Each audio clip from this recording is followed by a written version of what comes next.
Judges 9, 1 through 3 says, And Abimelech, the son of Jerubbaal, went to Shechem to his mother's relatives and spoke to them, and the whole clan of the household of his mother's father, saying, Speak now in the hearing of all the leaders of Shechem, which is better for you, that 70 men, all the sons of Jerubbaal, rule over you, or that one man rule over you. And also remember that I am your bone and your flesh.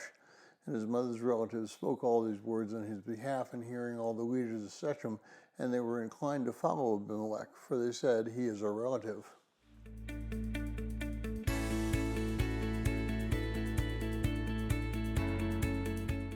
Well, if you're joining us in reading through this 90-day reading plan, today's reading is Judges 8, 1 through 9:21, and I encourage you to read that passage.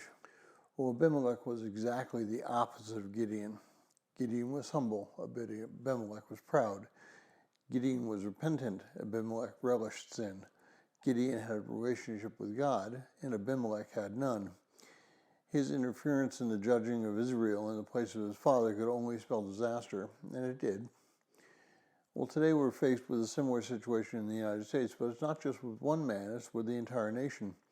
For years, we coasted on the perceived relationship with Christ. If you didn't go to church or participate in some other religious activities, you were seen as an outlier, a person who wasn't cut in the mold of the average American. It really didn't matter if you were moral or followed some kind of code. As long as you showed up at a religious institution and mentioned God, you were considered okay. Well, today all of that has changed. People are no longer faking their relationship with God. They are abandoning organized religious institutions in droves. The death of the, quote, Christianized, unquote, America has arrived.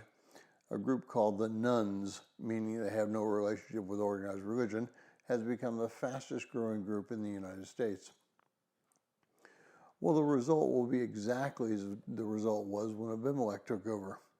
There will be a major push to get rid of everything that was old and install something that doesn't bring up the past. Well, it's up to those who have a relationship with Christ to join together and to pray and to work towards bringing our children and our grandchildren into a relationship with Christ that is dynamic and meaningful. We need to stop being religious and start having a dynamic relationship with God through Christ.